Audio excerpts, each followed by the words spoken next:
El candidato Iván Cepeda denunció la existencia de un supuesto autoatentado de su contrincante de la Espriella, justo antes de las votaciones. Y este dijo haber recibido exactamente la misma información, pero con Cepeda como protagonista. Un autoatentado controlado estaría planeando el candidato Abelardo de la Espriella, según denunció el candidato del Pacto Histórico Iván Cepeda, a través de un comunicado publicado en sus redes sociales. Por distintas vías se me ha hecho saber que en la campaña de Abelardo de la Espriella se estaría fraguando un montaje para realizar un autoatentado controlado del candidato con el propósito de incidir en los resultados definitivos de la elección. Cepeda especifica en el mensaje que el autoatentado tendría lugar en la víspera de la fecha de la segunda vuelta presidencial. Ante esta circunstancia, anuncio que pondré en conocimiento de este hecho a la Fiscalía General de la Nación para que adelante las verificaciones del caso. El candidato del progresismo pidió mayor protección para de la Espriella. De igual forma, entrego esta información a la Unidad Nacional de Protección para que, de ser necesario, refuerce las medidas de protección de la Espriella y su fórmula vicepresidencial. De inmediato, el candidato Abelardo de la Espriella respondió por la misma vía a la empleada por Cepeda. Se te nota el desespero, Iván. ¿Dónde quedó ese tono de monje tibetano, frío e inalterable? Sabes que vas a perder y eso te tiene angustiado y fuera de control. Cada día se hace más evidente. Aseguró que el candidato afín al gobierno está desesperado en su afán de figurar. Cepeda, en tu desespero pareces dispuesto a recurrir a cualquier estrategia para desviar la atención del debate de fondo. Incluso aseguró que el mismo Cepeda es el que planea un autoatentado. A nuestra campaña ha llegado la misma información, que estás preparando un autoatentado. Por responsabilidad no he querido especular ni convertir rumores en noticias, porque con la seguridad no se juega. La carrera por la presidencia aumenta en su tensión en la medida que se acerca la realización de la segunda vuelta presidencial. El hoy candidato Abelardo de la Espriella litigó durante 6 años daños morales que nuestro director Ignacio Gómez, según él, le causó, respondiendo a sus insultos en el servicio de mensajería privada de la red social Twitter. Y en el proceso consiguió sacar del mercado las casas de todos los Ignacios Gómez que encontró en el registro inmobiliario. ¿Qué tal esto?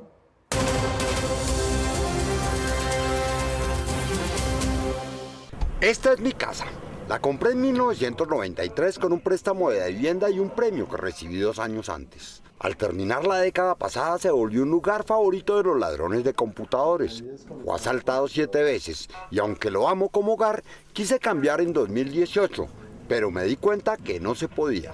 Según el registro de instrumentos públicos, Abelardo de la Espriella lo estaba reclamando por mi presunta responsabilidad en el daño a su buen nombre. La historia comenzó la noche del 24 de julio de 2016, cuando Guillermo Gómez narró que Abelardo de la Espriella fue absuelto en 16 días. 16 días laborales sin notificar al autor de la denuncia. Fue sorpresa el jueves cuando llegó y me dice, no, si va a estar archivado. Por presuntas maniobras dilatorias en el juicio al presidente de la Corte Constitucional, Jorge Pretel, por vender una sentencia. Es una vergüenza desde el punto de vista jurídico. Yo, como editor de la red independiente, era el encargado de promocionar nuestras noticias en la red X, que entonces se llamaba Twitter.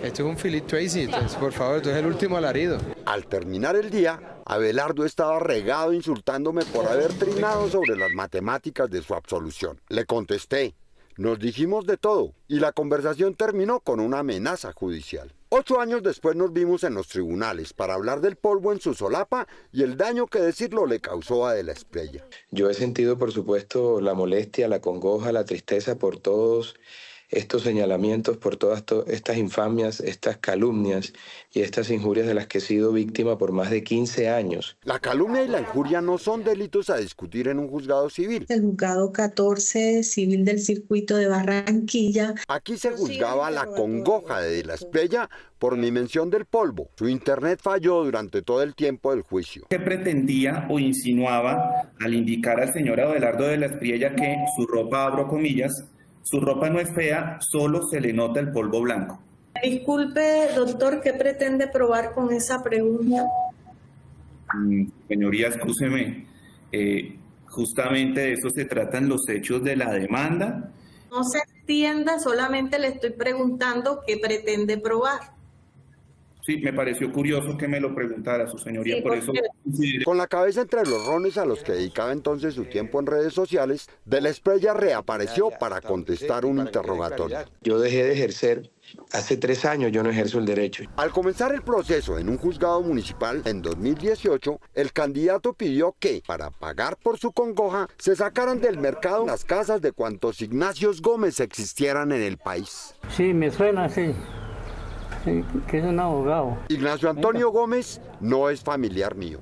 Es un trabajador retirado del aseo de Bogotá que construyó su casa hace 50 años en el sur de la ciudad y murió esperando la liberación de su predio. Él tenía conocimiento que habían demandado un abogado Espriella a los Gómez, a los Ignacio Gómez, pero pues él ya falleció. También pidió anotaciones para la casa de José Ignacio Gómez Gómez, en Medellín, pero el registrador de la ciudad le devolvió el oficio, diciéndole al juez que estaba claro que él no tenía la misma cédula, verificación que obvió el registrador bogotano. Con la ayuda de la defensora de libertad de expresión, Ana Bejarano, diga cómo es cierto, sí o no, que usted solo ha emprendido acciones judiciales en contra de periodistas críticos. La juez finalmente aceptó, por absurda que fuera, la pregunta sobre el polvo blanco y me dio la oportunidad de contestar. Acabo de verse rascando la cabeza.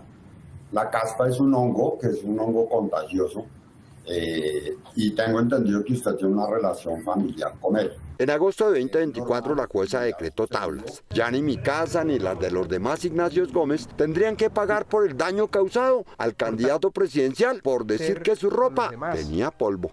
La hija y la hermana de Rosa Elvira Celi, víctima de feminicidio hace 14 años, dicen que fueron las organizaciones de mujeres y no Abelardo de la Espriella, que durante un tiempo fue su abogado, quienes promovieron y gestaron la ley contra el feminicidio. Por el contrario, dicen que él las maltrataba y que se quedó con casi toda la reparación que el Estado pagó por fallarle a Rosa Elvira.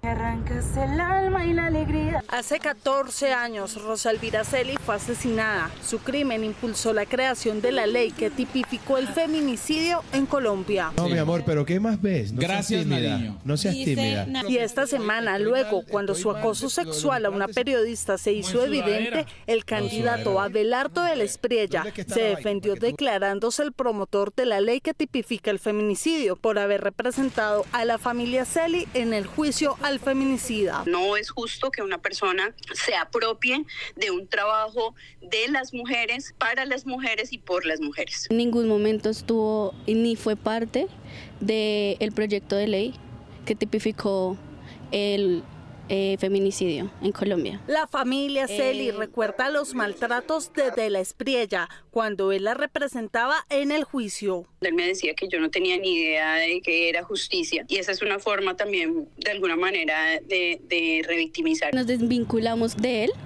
Fue porque él trató mal a mi abuela y trató mal a mi tía. Juliana también precisó que si bien de la Espriella logró la condena de Javier Velasco, a ella la dejó solo con el 10% de la reparación económica que les dio el Estado por fallarle a Rosa Elvira. Creo que como víctimas teníamos el derecho de elegir con quién íbamos a hacer ese proceso tan importante que era hacer justicia. Hoy, 14 años después de su muerte, el Estado continúa fallándole a la familia de Rosa Elvira. En ningún momento nos han llamado para hacer un seguimiento, para empezar un tratamiento, para absolutamente nada. Y son 14 años. Tenían que tener rutas de atención hacia nosotros como familia. Hasta el día de hoy esas rutas no existen. Juliana dice que le da asco ver a De la Espriella usando su historia y la lucha feminista para limpiar su imagen y afirmó que el dolor que ha vivido por 14 años no puede ser un instrumento para que alguien logre llegar a la presidencia.